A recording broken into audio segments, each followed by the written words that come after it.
વધુમાં ચૈતર વસાવાને કહેવામાં આવ્યું હતું ભાજપ દ્વારા કે પાર્ટી બદલી નાખો, બધું સારું થઈ જશે. પાર્ટી બદલી હોત તો આ ચુકાદો ન આવે.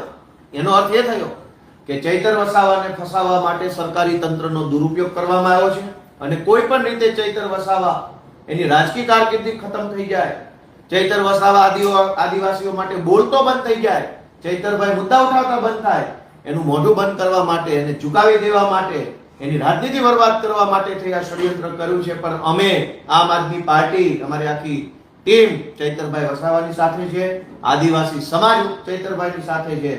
ભાજપ સામે અમે ઝૂકવાના નથી ક્યારેય. ગોપાલભાઈ, આપ વકીલ એડવોકેટ છો, ખાસ જ્યારે 7 વર્ષની સજા પડી છે તો ધારાસભ્ય પદ પણ એમનું જોખમમાં છે. હવે પછી કાનૂની રસ્તો પાર્ટી કઈ રીતે અપનાવવાના છે? હાઈકોર્ટમાં, સુપ્રીમમાં કઈ રીતે? અમારા સુપ્રીમ કોર્ટની એડવોકેટ્સની ટીમ અત્યારે સક્રિય છે દિલ્હીથી.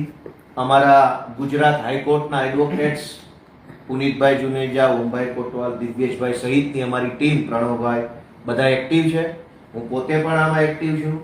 જે કંઈ પણ કાયદાકીય રસ્તાઓ અમારી પાસે છે એ રસ્તાઓના માધ્યમથી અમે ઉપરની અદાલત, એના ઉપરની જ્યાં જવું પડશે ત્યાં જઈશું અને ન્યાયતંત્ર પાસેથી થોડા ઘણા ન્યાયની અપેક્ષા રાખીશું. પણ આખો ઘટનાક્રમ છે એ ભાજપ પ્રેરિત ઘટનાક્રમ છે.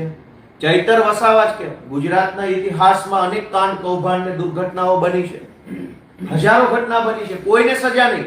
સજા માત્ર ચૈતર વસાવાને. આ સજા શેની છે? આદિવાસીઓ માટે, ગુજરાત માટે બોલવાની સજા થઈ ચૈતર વસાવાને, અવાજ ઉઠાવવાની સજા થઈ, ભાજપ સામે નહીં ઝૂકવાની સજા થઈ છે, સરેન્ડર નહીં થવાની સજા થઈ. પણ અમે લડી લઈશું. આવું તો ઘણા બધા નબળા સમયને, નબળા સંજોગોને અમે જોયા છે. આમાંથી પણ બહાર આવશે ચૈતરભાઈ. અમે બધા ભેગા મળીને લડીશું અને ચૈતરભાઈ ગુજરાતનો હીરો છે, એ હંમેશા આગળ વધતા રહેશે.